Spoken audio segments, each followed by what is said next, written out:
महाराष्ट्र राज्य शिक्षक समितीचा एकच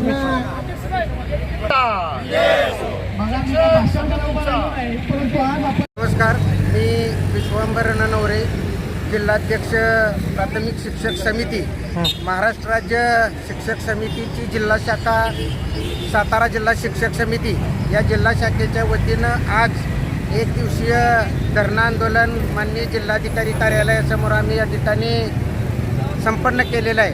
खरं तर हे आंदोलन करण्यामागं आज 15 जून शाळेचा पहिलाच दिवस आणि या पहिल्याच दिवशी शिक्षकांना रस्त्यावर येण्याची वेळ या शासनानं आणलेली आहे. आमच्या सर्वांच्यासाठी आणि समाजासाठी अत्यंत जाचक असणारा संच मान्यतेचा जो आदेश आहे तो रद्द व्हावा ह्या एकाच मागणीच्या खरं तर उद्देशानं आम्ही आजचं धरणं आंदोलन या ठिकाणी केलेलं आहे. तर आमच्या या धरणं आंदोलनाच्या माध्यमातून शासनाला आमची विनंती आहे की खऱ्या अर्थानं गोरगरीब दीन दलित समाजातील गोरगरीब मुलांचे जर शिक्षण खऱ्या अर्थानं चालू ठेवायचं असेल तर त्याच्यासाठी संच मान्यतेसारखे जाचक आदेश काढून त्या मुलांचं शिक्षण बंद करून खाजगीकरणाचा डाव महाराष्ट्र राज्य शिक्षक समिती कधीही यशस्वी होऊन देणार नाही. त्याचप्रमाणे शिक्षकांना ड्रेसकोडची सक्ती केलेली आहे की ड्रेसकोडच्या सक्तीच्या विरोधात ही महाराष्ट्र राज्य शिक्षक समिती या ठिकाणी विरोधात आहे. मुलांना गणवेश देत असताना सर्व मुलांना गणवेश दिलेले आहेत, पण ह्या वर्षी परत नवीन आदेश काढून एकच गणवेश त्यांनी दिलेला आहे, तोही शाळेच्या पहिल्या दिवशी मिळाला नाही.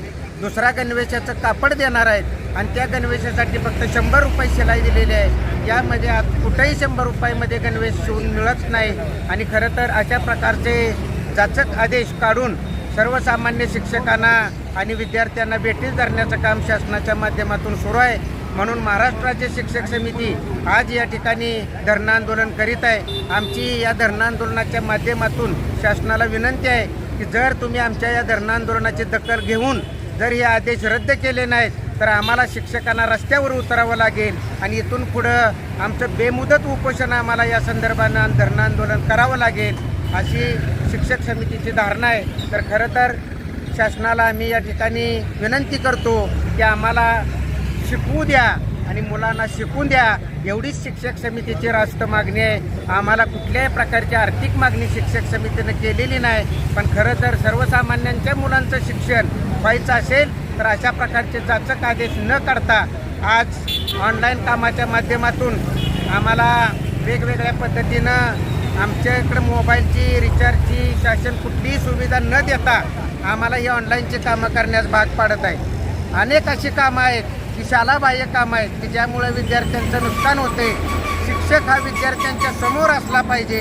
विद्यार्थ्यांच्या गुणवत्ता वाढवण्यासाठी खऱ्या अर्थानं शिक्षकाचं योगदान असतं आणि ते काम आम्हाला शासन खऱ्या अर्थानं करून देत नाही. म्हणून आमचं हे आंदोलन आहे.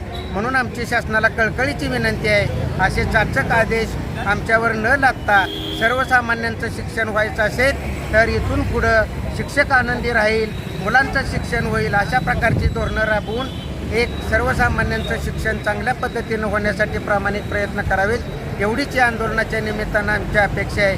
ती अपेक्षा शासनाच्या माध्यमातून पूर्ण होईल असा या आंदोलनाच्या निमित्ताने आम्ही आशावाद व्यक्त करतो आणि या ठिकाणी थांबतो. या मागण्या पूर्ण झाल्यात, आपलं पुढचं पाऊल काय राहील?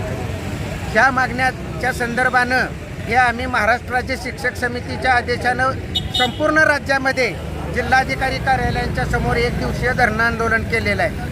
याची दखल आयुक्त कार्यालयानं घेतलेली आहे, पण जरी इथून पुढं ह्या आमच्या मागण्या मान्य झाल्या नाहीत तर आम्ही महाराष्ट्रातल्या सर्व जिल्हा परिषदांच्या समोर आणि मंत्रालयावर सुद्धा या ठिकाणी बेमुदत मोर्चा, बेमुदत आंदोलन आणि मोर्चा याची तयारी महाराष्ट्र राज्य शिक्षक समितीच्या माध्यमातून सुरू आहे.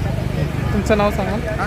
तुमचं नाव सांगा. मी विश्वंभर ननवरे, जिल्हाध्यक्ष सातारा जिल्हा प्राथमिक शिक्षक समिती.